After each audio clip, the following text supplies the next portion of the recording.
Hey everyone, let's dive straight into one of the most pressing issues today: Iran's recent missile attack on Israel. On Tuesday, Iran launched a significant ballistic missile strike against Israel, firing around 180 missiles. This attack is reportedly in response to the killing of Hezbollah leader Hassan Nasrallah and other key figures. Sirens blared across Israel, sending millions into bomb shelters. While Israel's defense systems intercepted most of the missiles, there were still impacts in central and southern Israel. This marks a severe escalation in the already tense relationship between Israel and Iran-backed militant groups. The U.S. had prior intelligence of the imminent attack and condemned the strikes, pledging support for Israel. U.S. Navy destroyers in the Mediterranean even fired interceptors to help neutralize some of the incoming missiles.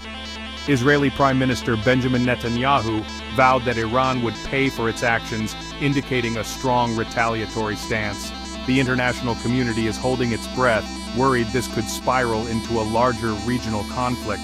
The UN Secretary General has called for an immediate ceasefire, emphasizing the critical need to avoid an all-out war in the region. In retaliation, Israel launched a ground operation into southern Lebanon, targeting Hezbollah infrastructure. Israeli officials claim this is a limited and localized operation aimed at dismantling Hezbollah's attack capabilities and protecting Israeli border communities. However, the operation has sparked fears of further escalation. This ground incursion into Lebanon is a contentious move. The UN peacekeeping force in Lebanon, UNIFIL, has warned that any Israeli operation inside Lebanon violates UN Security Council Resolution 1701, which calls for a permanent ceasefire and the withdrawal of Hezbollah north of the Litani River. The international community, including the US, has expressed concern over this development. Although the US reaffirms Israel's right to defend itself, it has cautioned against mission creep and emphasized the need for a diplomatic solution. The situation remains highly volatile, with fears of a broader conflict growing.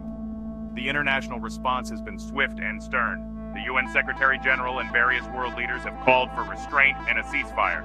The UAE has announced a $100 million aid package for Lebanon, signaling regional concern over the escalating situation. The Biden administration finds itself in a delicate position, supporting Israel's right to self-defense while pushing for a diplomatic resolution to avoid further escalation. Israel's decision to launch a ground incursion despite U.S. calls for restraint highlights the limitations of U.S. influence in the region. So, what does this mean looking forward? The next few days are crucial. The international community is watching closely to see how Israel responds to the missile attack and whether it will heed calls for de-escalation. The potential for a broader regional conflict looms large, and diplomatic efforts are more critical than ever. Stay tuned for more updates as this situation continues to develop. If you found this information helpful, don't forget to like, share, and subscribe for more in-depth news coverage. Until next time, stay informed and stay safe.